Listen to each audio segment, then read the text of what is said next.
आपका स्वागत है डाउटनेट की कक्षा में। तो बेटा ये है हमारी कक्षा 9 की विज्ञान का समय और इस समय बेटा हमें पढ़ना है रसायन विज्ञान। तो जैसा कि हमारे बुक में जो पहला अध्याय है जिसका क्या नाम है बेटा, हमारे आसपास के पदार्थ, तो ये है रसायन विज्ञान का पहला अध्याय, ये आपके बुक का पहला अध्याय। तो कल हमने बात की थी उसी चीज को आज हम आगे बढ़ाएंगे।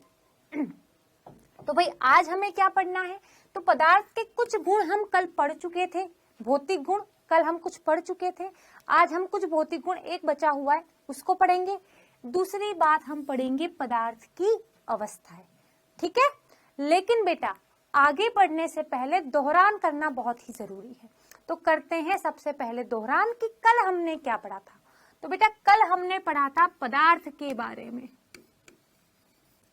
तो भाई हम किसी भी चीज को पदार्थ कब बोलेंगे, जब वो कोई स्थान घेरे। पहली बात, जब स्थान घेरा जाए, जब स्थान घेरे, जब स्थान घेरे।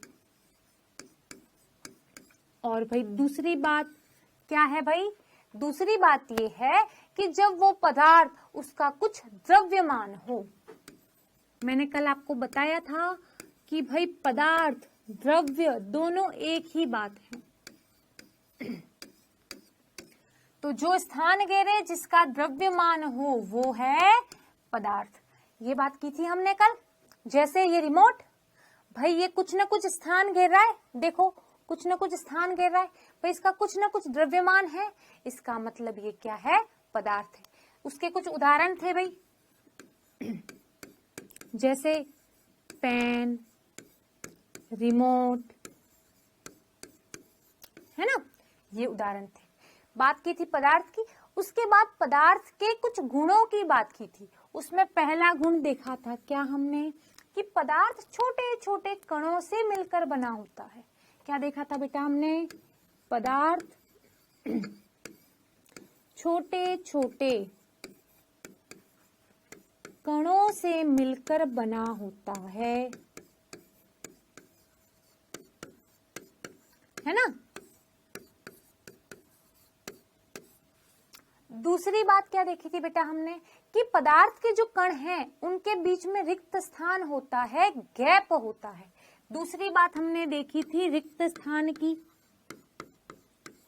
और तीसरी और इम्पोर्टेंट बात जो हमने देखी थी वो क्या देखी थी, कि जो पदार्थ के कण हैं वो निरंतर गति करते रहते हैं।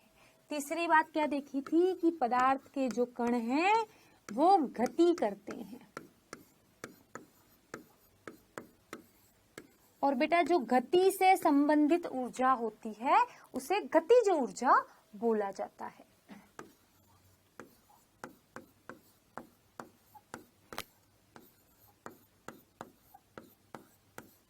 क्लियर है बात।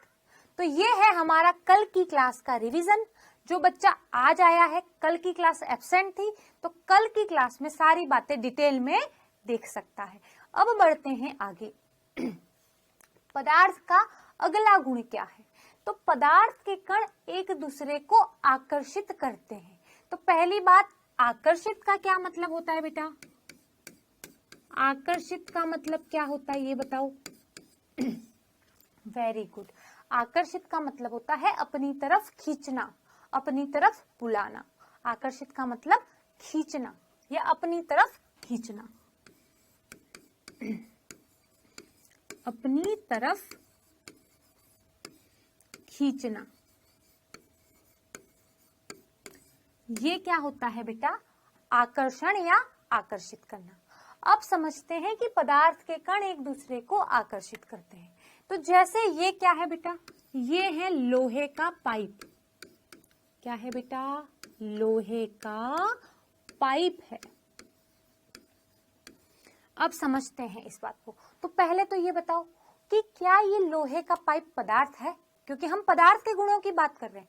तो सबसे पहले हमें ये मालूम होना चाहिए कि क्या ये लोहे का पाइप पदार्थ है। बिल्कुल है मैम, इसने कुछ ना कुछ जगह घेरी है, इसका कुछ ना कुछ द्रव्यमान भी होगा ही होगा। भाई इसको तोलोगे, वजन करोगे, कुछ ना कुछ द्रव्यमान निकलेगा। तो हाँ मैम, इस लोहे के पाइप का क्या होगा बेटा, ये पदार्थ होगा। बिल्कुल ये पदार्थ है। अब समझते हैं कि पदार्थ के कण एक दूसरे को आकर्षित करते हैं। अब मान लो ये लोहे का पाइप ये रहा, मैं इसको तोड़ना चाहूं, टूट रहा है क्या? नहीं टूट रहा मैम, जोर लगा लगा के थक गया, टूट ही नहीं रहा। क्यों? क्यों नहीं टूट रहा बेटा? इसीलिए नहीं टूट रहा क्योंकि भाई ये मान लो ये हमारा पाइप है तो पदार्थ। हमने क्या बोला कि पदार्थ छोटे छोटे छोटे छोटे प्यारे प्यारे आपके जैसे नन्हे मुन्ने कणों से मिलकर बनाए। भाई ये रहे उसके कण, ये रहे उसके कण, देखो ये बहुत सारे इसके कण हैं। अब ये जो कण है, मान लो ये कण है ए और ये कण है बी, है ना, बहुत सारे कण हैं, मैंने दो कणों की बात की, ए और बी की। अब ए और बी एक दूसरे को अपनी तरफ खींच रहे हैं, आकर्षित कर रहे हैं। क्या बोला? आकर्षित का मतलब अपनी तरफ खींचना। ए और बी एक दूसरे को अपनी तरफ खींच रहे हैं, बुला रहे हैं, ये दोनों एक दूसरे को बुला रहे हैं, एक दूसरे के पास जा रहे हैं, उनमें आकर्षण है। और आकर्षण बल है या आकर्षण है तो भाई उसको तोड़ना मुश्किल होगा। जैसे आपने पढ़ा है ना, संगठन में शक्ति है। आपने पढ़ा है कि दोस्तों की, है ना, कहानी भी सुनी होगी कि भाई 5 दोस्त एक साथ रह रहे थे, तब तक कोई दिक्कत नहीं थी, किसी बात का झगड़ा हो गया, अलग अलग हो गए तो दिक्कत आई। उसी प्रकार आप देखते हो कि जब बहुत सारी लकड़ियों को तोड़ते हो तो नहीं टूटती, एक अकेली लकड़ी को तोड़ना चाहते हो तो टूट जाती। क्यों? क्योंकि जब वो पांचों एक साथ थी, एक दूसरे के साथ खिंचाव था उनका, एक दूसरे के साथ आकर्षण था। आकर्षण का मतलब है एक दूसरे की तरफ खिंचाव। तो भाई इस दो जो हमारे क्या है बेटा, ए और बी कण है, वो दोनों एक दूसरे को एक दूसरे की तरफ खींच रहे हैं, आकर्षित कर रहे हैं। इसी प्रकार बी और सी कण जो है वो भी अपने एक दूसरे को आकर्षित कर रहा है। तो भाई इनके पास बहुत सारा आकर्षण है, एक दूसरे से खिंचाव है, लगाव है, तो साथ साथ रहते हैं। और साथ साथ रहेंगे तो संगठन में शक्ति है, तो इसको तोड़ना आसान नहीं होगा। क्लियर है? तो पदार्थ के कणों में एक दूसरे को आकर्षित करने का गुण होता है। क्लियर है? चलो अब एक और उदाहरण लेते हैं। ये 5 महिलाएं हैं, ये साथ में एक साथ मिलकर झुंड में नाच रही हैं। क्या कर रही है बेटा? 5 महिलाएं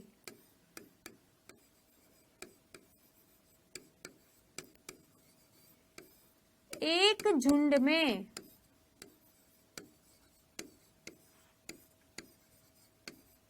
नाच रही हैं।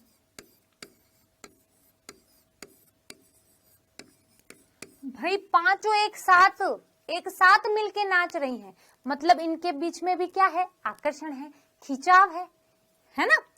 अब बेटा अगर मैं इनको हटाना चाहूं तो मुझे एनर्जी लगानी पड़ेगी, खूब सारा दम लगाना पड़ेगा, खूब सारी मेहनत करनी पड़ेगी।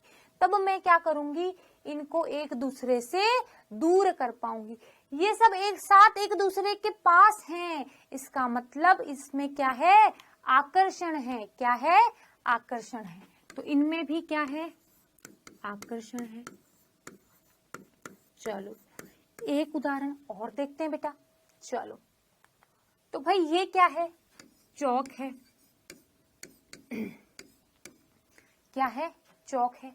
ये जो चौक है ये भी तो छोटे छोटे छोटे प्यारे नन्हे मुन्ने कणों से बनकर बनी है। आपके जैसे प्यारे छोटे छोटे बच्चे हैं, वैसे ही छोटे छोटे कणों से मिलकर ये क्या बनी हुई है? बताओ, चौक बनी हुई है। अब मैम ये कण जो हैं एक दूसरे के पास पास एक दूसरे को आकर्षित कर रहे हैं, इसीलिए ये चौक क्या हुई है? पूरी एक दूसरे से मिलकर बनी हुई है, बंधी हुई है। अब क्या करो बेटा? इस चौक को तोड़ने का प्रयास करो, टूट जाएगी। भाई आप चौक को ऐसे तोड़ते हो तो टूट जाती है कि नहीं टूट जाती? बताओ। तो भाई चौक को तोड़ने पर चौक को तोड़ने पर टूट जाती है ना। तो भाई हमने 3 चीजें देखी। भाई लोहे का पाइप था, सभी कणों के मध्य आकर्षण था, एकदम एक दूसरे के पास कण थे, आकर्षण था। उसके बाद हमने देखा 5 महिलाएं थी, झुंड में थी, उनको अलग तो कर सकते हैं, उनमें आकर्षण है, खिंचाव है, उनको हम अलग तो कर सकते हैं, लेकिन अलग करने के लिए हमें कुछ ना कुछ एनर्जी देनी पड़ेगी। उसी प्रकार भाई चौक भी छोटे छोटे कणों से मिलके बनाए, वो भी एक दूसरे की तरफ खिंचाव है, एक दूसरे की तरफ आकर्षण है, तभी तो आराम से एक चौक बन के बैठी है। लेकिन बेटा अब समझते हैं इस बात को, ये 3 चीजों में अंतर क्या है उसको भी समझेंगे, और इन 3 चीजों में हमने क्या देखा उसको भी समझेंगे। तो उपरोक्त तीनों क्रियाकलाप जो हमने अभी बात की सुझाते हैं कि पदार्थ के कणों के बीच एक बल कार्य करता है, और वो बल क्या करता है, पदार्थ के कणों को एक साथ बांध के रखता है, एक साथ रखता है ना। और वही क्या है, पदार्थ के कणों के मध्य आकर्षण या आकर्षण बल। भाई लोहे का पाइप आराम से क्यों बैठा हुआ है, क्योंकि अंदर कण जो है एक दूसरे को आकर्षित कर रहे हैं, इसीलिए बैठा हुआ है आराम से। इसी प्रकार चौक जो है उसमें भी छोटे छोटे कण हैं, वो भी एक दूसरे को क्या कर रहे हैं, आकर्षित कर रहे हैं। अब लेकिन क्या ध्यान रखना है, इस आकर्षण बल का सामर्थ्य, सामर्थ्य का मतलब है मात्रा, प्रत्येक पदार्थ में अलग अलग होती है। भाई लोहे में बहुत ज्यादा आकर्षण है, बहुत ज्यादा आकर्षण बल की मात्रा है, इसलिए लोहे को तोड़ने से टूटता नहीं है। स्त्रियों में आकर्षण बल लोहे की मात्रा में कम है, तभी तो स्त्रियों का जो झुंड है उसको मैं अगर अलग करना चाहूं तो थोड़ा सा बल लगा के अलग कर सकती हूँ। चौक में भी आकर्षण बल है, तभी तो चौक आराम से बंध के बैठी हुई है, लेकिन चौक के कणों में जो आकर्षण है वो इतना मजबूत नहीं है, इसको हमने तोड़ा तो वो टूट गई। तो भाई इन सब चीजों से हमें क्या मालूम चला कि भाई इसका जो सामर्थ्य है, मात्रा है, वो प्रत्येक पदार्थ में अलग अलग होती है। क्लियर है ये बात? बढ़ू आगे, दिखा दो थम्स अप भाई, बढ़ू आगे तो चलो बढ़ते हैं आगे, है ना। अब बात करते हैं पदार्थ की अवस्थाओं की। तो इसी के साथ बेटा जो पदार्थ के गुण थे, भौतिक गुण थे, वो समाप्त हो गए। अब बात करते हैं पदार्थ की अवस्थाओं की। तो मैम अवस्था क्या होती है? अवस्था का मतलब स्थिति। जैसे मैं यहाँ पे खड़ी हूँ तो मैं कैसे हूँ, आराम से हूँ, विराम अवस्था में हूँ, खड़ी हूँ, तो ये मेरी एक अवस्था है। मैं चल रही हूँ तो ये भी मेरी एक अवस्था है कि मैं क्या कर रही हूँ, गति कर रही हूँ। तो इसी प्रकार पदार्थ की भी कुछ अवस्थाएं होती हैं। ठीक है, तो भाई हमारे सिलेबस में हमें जो पढ़नी है वो 3 अवस्थाएं बेसिकली पढ़नी है। वो अवस्थाएं कौन कौन सी पढ़नी है? तो भाई एक है ठोस अवस्था, दूसरी है द्रव अवस्था, और तीसरी है गैस अवस्था। पदार्थ की 3 अवस्थाएं जो हमारे सिलेबस में है जिसे हम पढ़ना है। कौन कौन सी? ठोस अवस्था, द्रव अवस्था और गैस अवस्था। क्लियर है? इसके अलावा भी पदार्थ की 2 अवस्थाएं और होती हैं, लेकिन वो अभी हमारे 9th क्लास के हिसाब से मान्य नहीं है या हमें नहीं पढ़नी है। तो अभी हमारे लिए पदार्थ की अवस्थाएं 3 है, ठोस, द्रव और गैस। एक एक को समझने का प्रयास करते हैं। जैसे आपके सामने चित्र दे रखा है, इन सभी चित्रों में कुछ समानता है क्या? देखो, इन सभी चित्रों में कुछ समानता है, सोचो एक बार। जैसे मैं बात करती हूँ इस चित्र की, इसमें क्या है? गिलास है। गिलास है या नहीं है बताओ, है ना।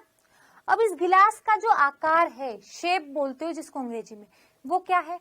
निश्चित है या नहीं है?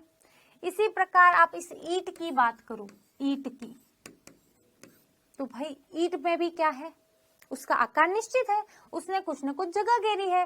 ग्लास का भी आकार निश्चित है, उसने भी कुछ न कुछ जगह घेरी है। इसी प्रकार बेटा ये है पेन ड्राइव। क्या है? Pen drive. अब बेटा इसका भी आकार फिक्स है, इसने भी कुछ न कुछ जगह घेरी है। ये क्या है? तो ये है बर्फ के टुकड़े।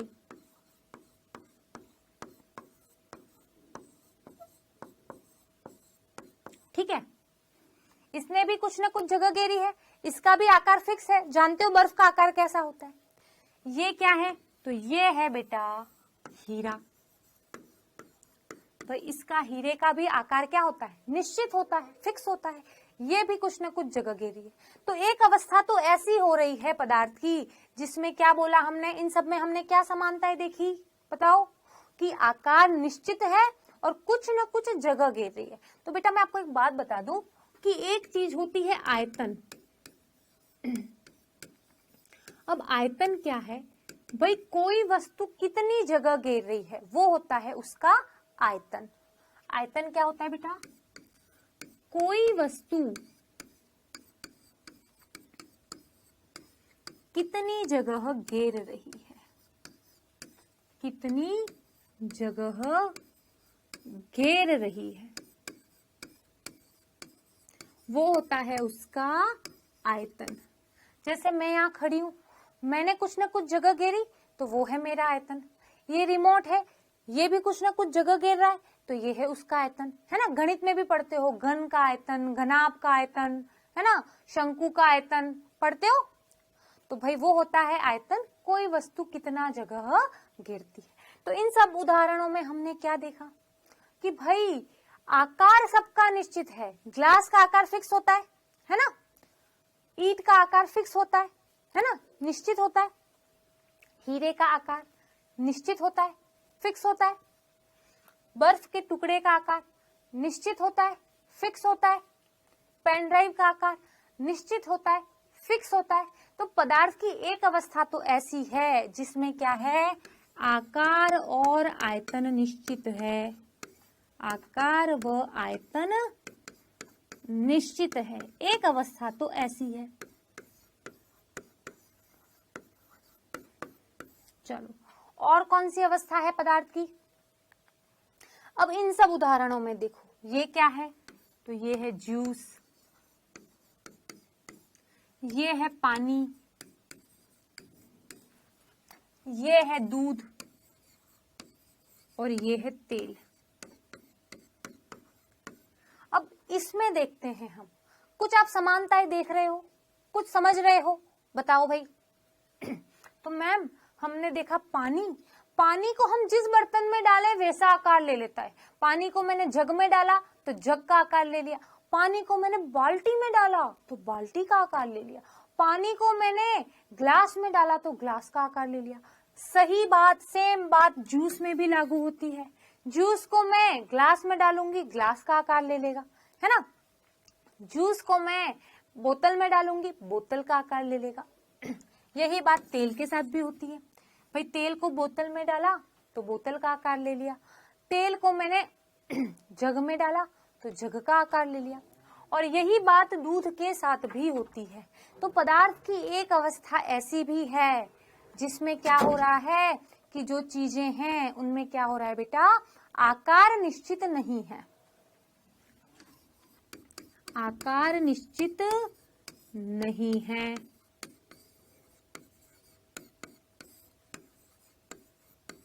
अब बात करते हैं आयतन की। अब मान लो मैंने 1 लीटर दूध लिया, क्या लिया बेटा, 1 लीटर दूध लिया, है ना।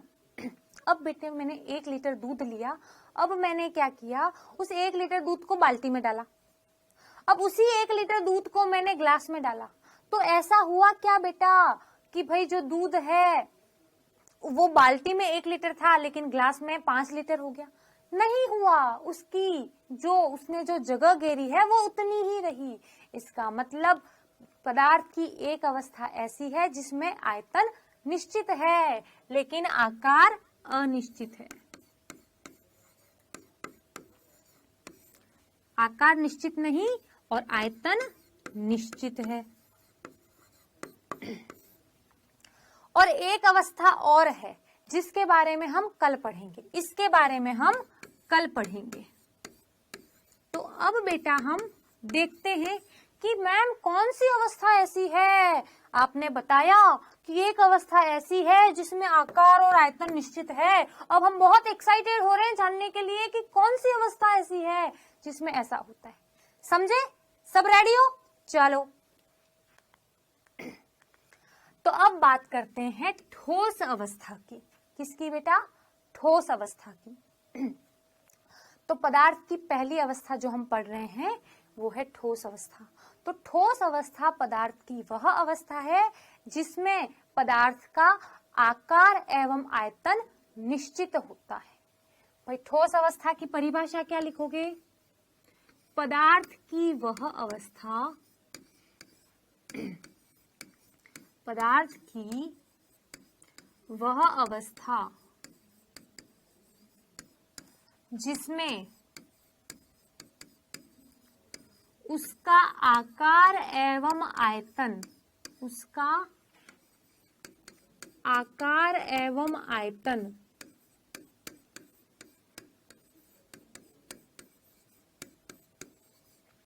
निश्चित होता है,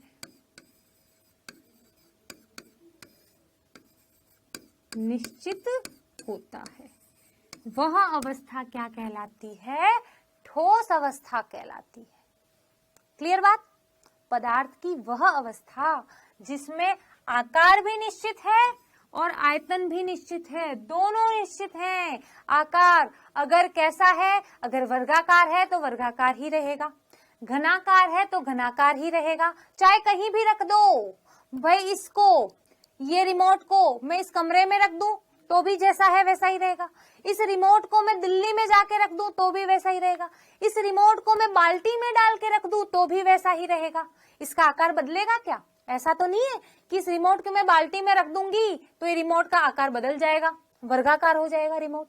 होता है क्या ऐसा? नहीं होता है।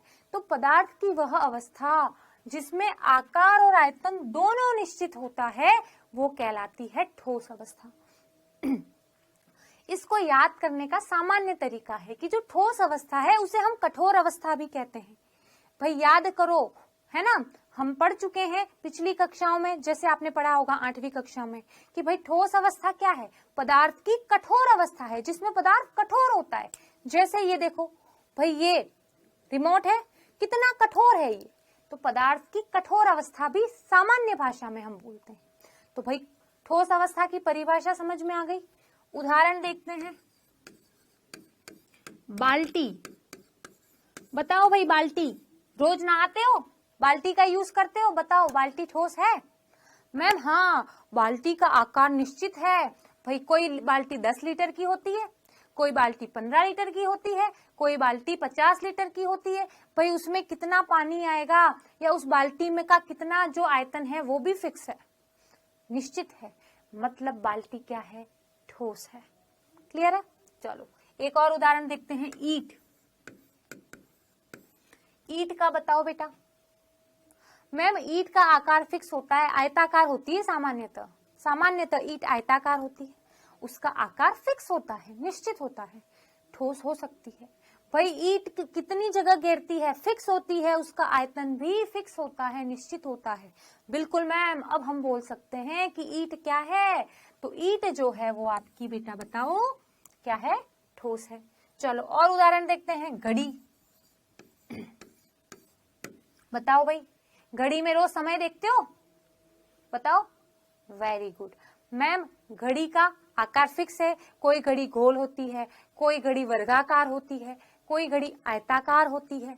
फिक्स है, आकृति फिक्स है या आकार फिक्स है, और उसका आयतन भी फिक्स है। जगह कितनी घेरेगी? फिक्स है, नहीं बदलेगा। इसका मतलब घड़ी भी क्या है? ठोस है कि नहीं है?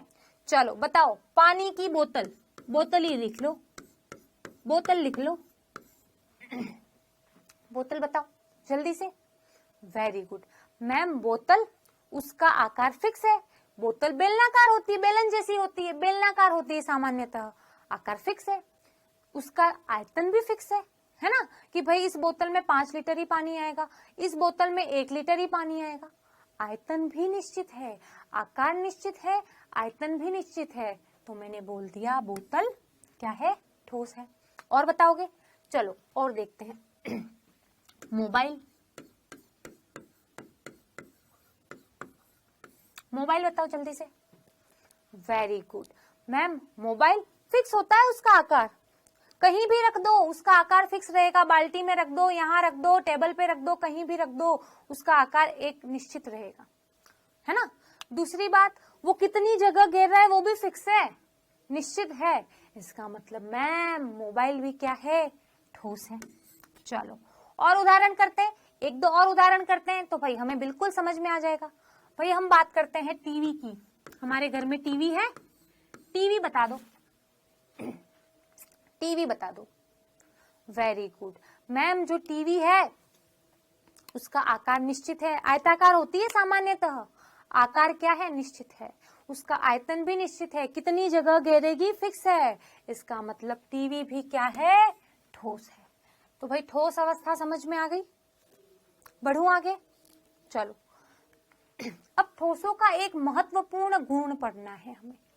ठोस का एक महत्वपूर्ण गुण पढ़ना है संपीड्यता, जिसको अंग्रेजी में हम कंप्रेसिबिलिटी बोलते हैं। कंप्रेस, अंग्रेजी में कंप्रेस का मतलब समझते हो बेटा? कंप्रेस का क्या मतलब होता है? COMPRESS। कंप्रेस का मतलब होता है दबाना, है ना। और याद करो, हमने 8वीं कक्षा में पढ़ा होगा सभी बच्चों ने, बल तथा दाब अध्याय। बल तथा दाब अध्याय पढ़ा है तो आपने पढ़ा होगा कि भाई दबाना, है ना, दबाने को ही हम विज्ञान की भाषा में दाब बोलते हैं, दबाना। और इसी को विज्ञान की भाषा में दाब बोलते हैं। ये बात क्लियर है? किसी भी चीज को मैं दबा रही हूं, जैसे ये रिमोट है, इसको मैं दबा रही हूं, क्या कर रही हूं, दबा रही हूं, मतलब मैं इस पे दाब लगा रही हूं। ठीक है, मैं साइकिल के पेडल को दबा रही हूं, इसका मतलब मैं साइकिल के पेडल पर दाब लगा रही हूं। इस पेन को मैं दबा रही हूं, इसका मतलब इस पेन पे मैं दाब लगा रही हूं। अब संपीड्यता को समझते हैं। ठीक है भाई, मैंने क्या किया, इस पेन को दबाया। ये पेन ठोस है? पहले तो ये बताओ, क्या ये पेन ठोस है? क्या ये पेन ठोस है? है, क्यों? क्योंकि मैम इसका आकार निश्चित है, इसका द्रव्यमान भी निश्चित है। अब बेटा इस पेन को मैं दबा रही हूं, क्या ये दब रहा है? दब रहा है क्या? नहीं दब रहा है। तो भाई ठोसों में संपीड्यता का गुण नहीं होता है, ये बात आपको याद रखनी है। संपीड्यता, तो क्या ध्यान रखना है? ठोसों में संपीड्यता का गुण नहीं होता, संपीड्यता का गुण नहीं होता। ठोसों में संपीड्यता का गुण नहीं होता।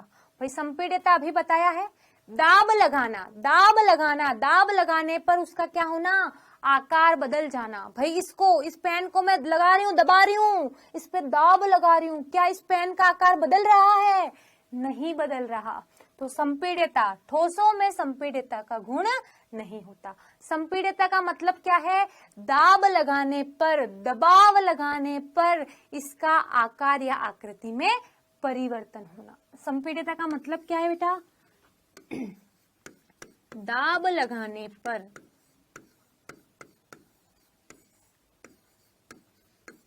आकार या आकृति में परिवर्तन होना।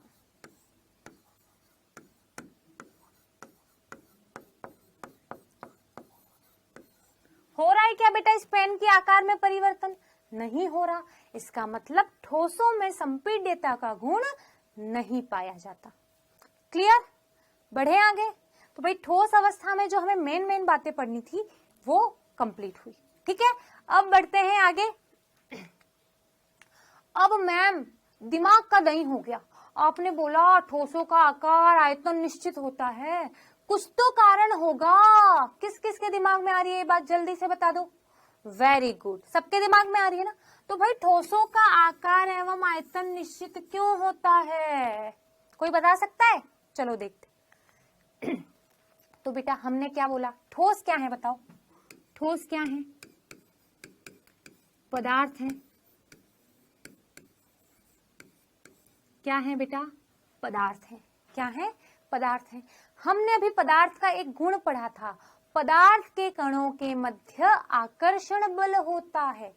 हमने पदार्थ का एक गुण क्या पढ़ा था कि पदार्थ के कणों के मध्य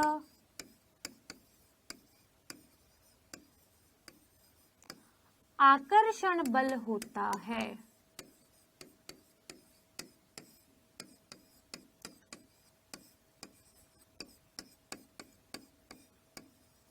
क्या होता है बेटा? पदार्थ के कणों के मध्य आकर्षण बल होता है।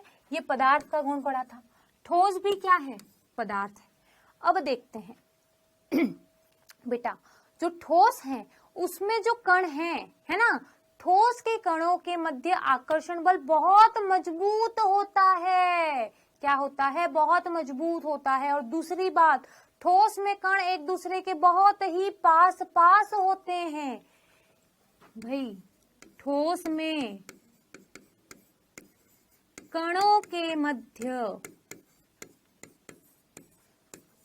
आकर्षण बल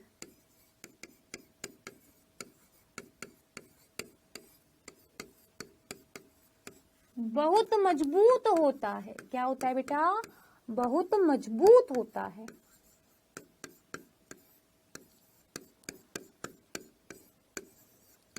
अभी मैंने क्या बोला था? आपको क्या बताया था कि भाई आकर्षण बल जो है सबकी सामर्थ्यता या आकर्षण बल की मात्रा सब में अलग अलग होगी, कैपेसिटी सब में अलग अलग होगी। तो भाई ठोसों में आकर्षण बल बहुत मजबूत होता है। ये हाथ है, ये हाथ है, दोनों के मध्य आकर्षण बल बहुत मजबूत है। तो क्या कर रहे हैं? एक दूसरे को खींच रहे हैं। भाई आकर्षण का मतलब क्या है? एक दूसरे को खींचना। इसमें और इसमें दोनों में खूब आकर्षण है, एक दूसरे को खींचा। अब आकर्षण बहुत मजबूत है तो एक दूसरे को खींचा, एक दूसरे के पास आ गए। तो भाई पास आ गए तो कणों के मध्य दूरी बहुत ही कम हो गई। क्या हो गई बेटा? कम हो गई। देखो, ये दोनों, ये हाथ, दोनों के मध्य बहुत आकर्षण बल है। एक दूसरे की तरफ खींचते आए और मिल गए। अब इनके मध्य दूरी बहुत ही कम है। भाई ठोस के कणों के मध्य, ठोस के कणों के मध्य दूरी बहुत ही कम होती है।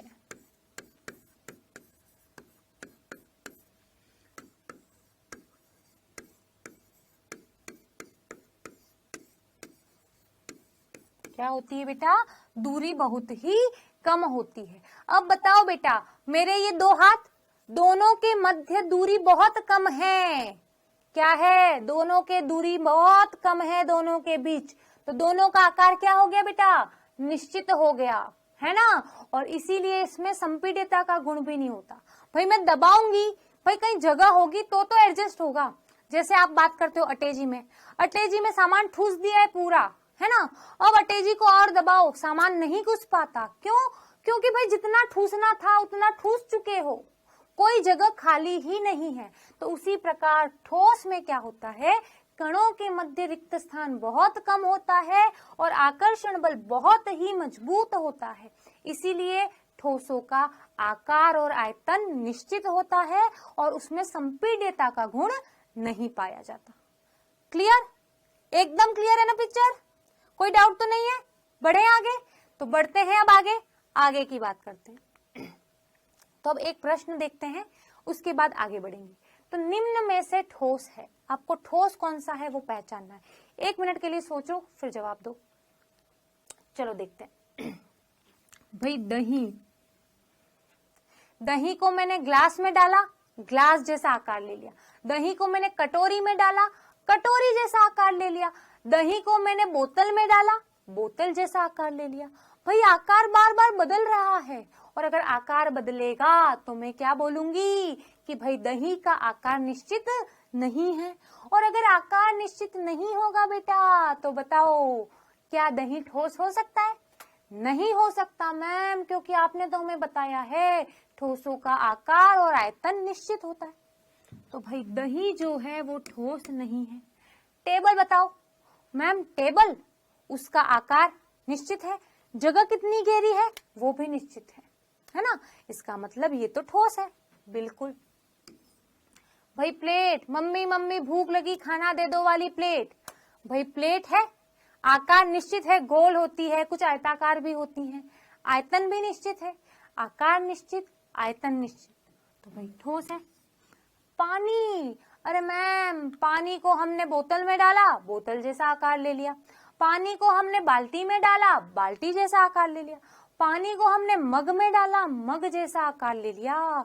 उसका आकार निश्चित नहीं है, और निश्चित नहीं है तो हम बोलेंगे कि पानी क्या है बेटा, ठोस नहीं है। चलो लास्ट, टिफिन। क्या टिफिन ठोस है? नहीं मैम, टिफिन जो है ठोस है बिल्कुल। क्यों ठोस है? क्योंकि उसका आकार भी निश्चित है, उसका आयतन भी निश्चित है। तो भाई ये रहा, ठीक है। तो मुझे कमेंट बॉक्स में जरूर बताना कि आपके कितने प्रश्न सही हैं, ठीक है। बढ़ते हैं आगे। अब भाई रबड़ बैंड क्या है? भाई रबर बैंड तो सब जानते हो, कोई ऐसा बच्चा है जो रबड़ नहीं जानता? देखो ये रहा रबर, सब जानते हैं। अब ये रबर बैंड क्या ठोस है? क्या ये रबर बैंड ठोस है? जानते हैं? चलो देखते हैं। भाई मैम ये रहा रबर बैंड, इसको खींचा, इसका आकार बदल गया। अब मैम समझ में नहीं आ रहा क्या है ये, ठोस है नहीं है? देखो समझते हैं। भाई ठोस को मैंने क्या बोला था कि भाई मैं टेबल में रखूं ठोस, है ना। मैंने टेबल पे मोबाइल रखा तो भी उसका आकार निश्चित है। मैंने उस मोबाइल को बाल्टी में डाल के रख दिया तो भी उसका आकार निश्चित है। तो इस रबड़ को देखो, ये जो रबड़ है इसको मैंने इस हाथ पे रखा, इसका आकार निश्चित है, गोल है तो गोल ही रहा। अब इस रबड़ को मैंने इस पेन में घुसा दिया तो क्या ये गोल रहा? बिल्कुल रहा, उसका आकार नहीं बदला। अब मैम इस रबड़ को मैंने टेबल पे रख दिया, बताओ टेबल पे रखने पे रबड़ का आकार बदलेगा? नहीं बदलेगा। इसका मतलब भाई रबड़ का आकार वही रहता है, लेकिन खींचते हैं तो उसका आकार बदलता है, लेकिन जैसे ही छोड़ा तो वापिस उसका आकार कैसा हो गया? गोल हो गया। मतलब रबर का आकार निश्चित होता है, और आकार निश्चित है, ये कुछ जगह घेरता है, इसलिए हम बोलेंगे कि रबर बैंड क्या है बेटा? ठोस है। ठोसों के भी कुछ प्रकार होते हैं बेटा, जो आप बड़ी कक्षा में पढ़ोगे तो वहां समझोगे कि रबर किस प्रकार का ठोस है। अभी हमें सिर्फ ये ध्यान रखना है कि रबर बैंड क्या है? ठोस है। क्यों? क्योंकि उसका आकार निश्चित है, उसको कहीं भी जाके रख दो। क्लियर है बात? चलो अब बात करेंगे द्रव अवस्था की। किसकी? द्रव अवस्था की, है ना। तो भाई हमने देखा पानी, भाई जिस बाल्टी में डालो उसके जैसा हो गया, है ना। अगर पानी को मग में डालो, मग जैसा हो गया, है ना। पानी को मैंने ग्लास में डाला, ग्लास जैसा आकार ले लिया। मतलब आकार बदल रहा है पानी का, बर्तन के हिसाब से, आकार निश्चित नहीं है। तो भाई द्रव अवस्था वो अवस्था है पदार्थ की जिसमें उसका आकार निश्चित नहीं होता। तो पहली बात द्रव अवस्था के बारे में क्या ध्यान रखनी है? आकार निश्चित नहीं होता। आकार निश्चित नहीं होता। और दूसरी बात, भाई बताओ, आपने 1 लीटर पानी लिया, उस 1 लीटर पानी को एक बोतल में भरा। अब उसी 1 लीटर पानी को अगर आप बाल्टी में डालोगे तो क्या पानी जो जगह घेरती है वो बदल जाएगा? नहीं बदलेगा। मतलब पानी का आयतन बदलेगा क्या? नहीं बदलेगा। भाई बाल्टी में डाला तो भी 1 लीटर पानी था, ग्लास में डाला तो भी 1 लीटर पानी है, बोतल में डाला तो भी 1 लीटर पानी है। इसका मतलब कि भाई द्रव अवस्था में पदार्थ की जो आयतन है वो निश्चित होती है। तो दूसरी बात क्या ध्यान रखनी है? आयतन निश्चित होता है। क्या होता है भाई? निश्चित होता है ना। उदाहरण देखते हैं भाई, पानी, है ना, तेल। भाई तेल को भी जिसमें डालो वैसा आकार ले लेगा, तो तेल। और बताओ बेटा, केरोसिन, है ना, जूस, ये सब क्या है बेटा? द्रव है। क्या है? द्रव है। तो बेटा अभी हमने 2 अवस्थाएं पढ़ी। द्रव अवस्था में कुछ बातें और करनी है, लेकिन भाई आज हम उन बातों को नहीं करेंगे, ठीक है। जाने से पहले हमारी एक क्विज बच रही है, उसको देखेंगे। निम्न में से पदार्थ की अवस्था है? ठोस, द्रव, गैस, सभी। भाई बताओ जल्दी से।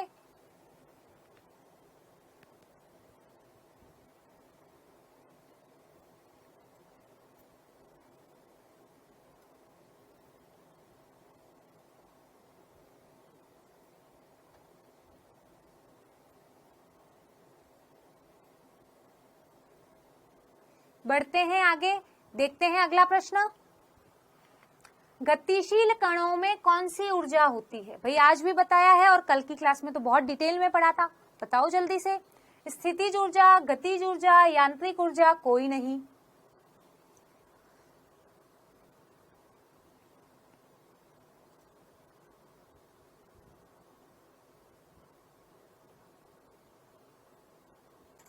समय समाप्त हुआ बेटा। दोनों प्रश्नों के एक बार उत्तर देख लें, फिर बढ़ेंगे आगे, है ना। तो भाई पदार्थ की अवस्था है, तो भाई आज मैंने बताया पदार्थ की 3 अवस्थाएं हमने पढ़नी है। कौन कौन सी? ठोस, द्रव और गैस। तो ये तीनों ही क्या है? पदार्थ की अवस्थाएं हैं। तो इसका उत्तर हो गया डी, सभी। गतिशील कणों में कौन सी